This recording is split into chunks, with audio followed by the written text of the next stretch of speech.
I saw that you want to be a star one day. Yes. And you are totally a star, bestie. Yes. What do you think it takes to be a star? Talk to me about it. It takes a lot of effort. Well, for me, it's just like having fun, but for other people, it's more like, okay, you need to work hard. But I'm like, it's like fun. You know how like kids are like, okay, this is my sport and I love to play basketball. I'm like, acting is my sport. FYI, I'm not that athletic.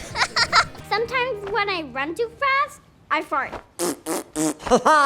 What impressed you most about working with Maia?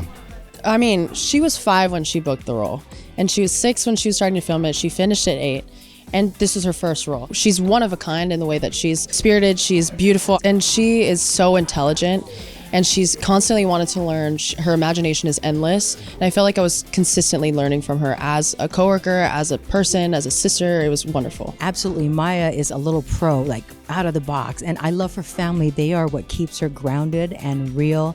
And coming from Hawaii, I think that definitely grounds all of us and gives us this common ground that we're like family immediately. And that makes it real and really connected. But I just found out something today for the first time, that both Maia and Sydney came from a theater background. That's why when the opportunity came up, they were ready for it.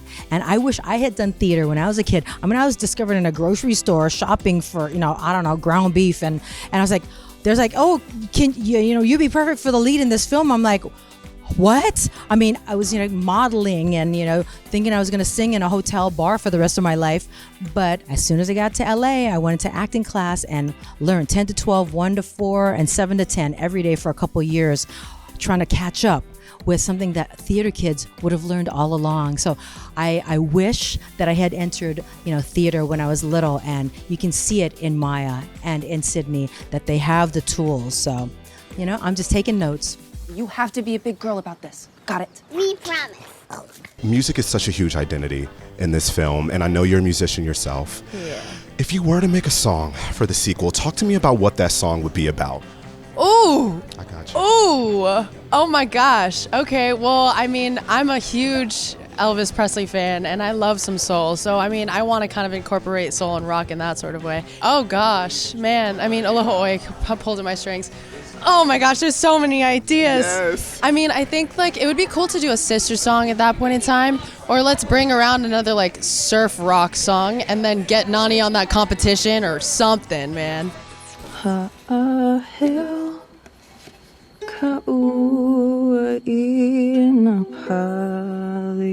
I was doing some research where you said when Nani had to tell Lilo social services were going to come into the picture, you pitched the idea of her singing Aloha Oe. Mm-hmm. Aloha Oe. What does that moment feel like that it was adapted into the live action? And maybe what does that teach young actors about just pitching your idea? Because you never know. It was such a natural progression. Back in the day, 25 years ago, Chris Sanders and Dean DeBlois said, hey, can we have dinner with you and talk about this project that we're doing in Hawaii? And they explained it to me. I was like, oh my gosh, social services is taking away my little sister. Wait, is this like a animated feature or an episode of Jerry Springer? Right. And, so I was like, what? I don't understand. But they said, there's this one scene that we're stuck on. How would you say it in Hawaiian? What's a Hawaiian phrase that you would say to say goodbye to your sister? And I said, there's a beautiful song of love and farewell called Aloha Oe. It's written by Queen Liliuokalani, and it was perfect. I sang it for them. They said, can you do that in the studio tomorrow morning? And they included it. And I love that. I also suggested that, I speak with a little pidgin accent. Hey, what's up, brah? That kind of like cadence, that patois of speech that you have if you're born and raised in Hawaii, and that they included that too. So I urge any actor out there, if you have an idea, they want to hear it and, bounce it off of them.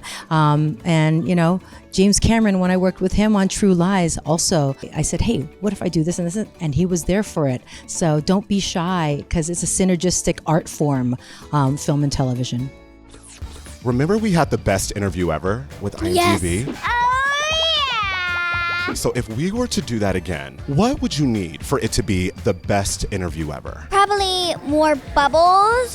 Because they had that in the IMDb. I'm like, I love the bubbles. Probably some superhero characters. Like who? Like her. Sue Storm? Yes, from Fantastic Four. Maybe some more candy. time. Maybe I just want music and everything. This is amazing. My dream has come true.